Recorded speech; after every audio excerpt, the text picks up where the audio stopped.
The sound of music reverberates around the hills of St Asaph Cathedral. Playing is royal composer Paul Mealor, who's reflecting on a busy time last year.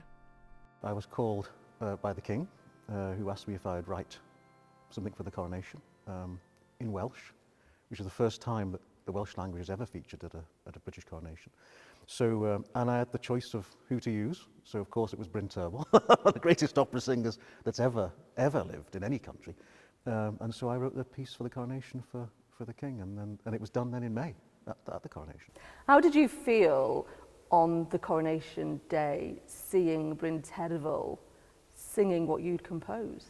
It was quite emotional because I was sat literally right by him. I mean, he stood literally about 6 feet away from me singing it. And of course, he was the one musician that wasn't mic'd.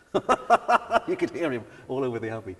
For his part in the ceremony, Paul received a special medal, and he's just been appointed a Lieutenant of the Royal Victorian Order for his services to royal music. All of the composers got the coronation medal, which is very special. It's never happened before, so we were given those, and that was just before Christmas. And then in the new year, I got the Royal Victorian Order, which is I wasn't expecting, and I first composer to get that since Arthur Bliss in 1969. So people tell me. So it's an enormous honour, really, and it hasn't sunk in, to be honest. And what happens? Do you get a letter through the door, or is it an email? Well, I think various people get different things. I got a letter which arrived kind of mid-November, and you're told not to say anything.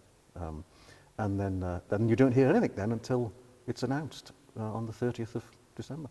And this cathedral means a lot to you, doesn't it? Yeah, it does. I mean, I used to sit literally here singing as a little boy, and it just brings back a whole load of memories, and hopefully the start of new memories as I take over this new role, which I think is quite exciting for me. It's very exciting, isn't it? The new role he talks of is heading up the North Wales International Music Festival. It's held every year here at the Cathedral. You go by the seat of your pants and the skin of your teeth in the music festival every year, if I'm honest. It's quite a roller coaster ride. But when you've got somebody who's got so much energy and drive and enthusiasm, to have Paul, we know that, yes, we'll do it. And his CV looks a bit stronger now, doesn't it?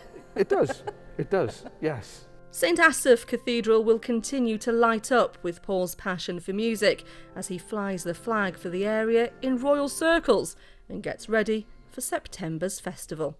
Joanne Gallacher, ITV News, St Asaph.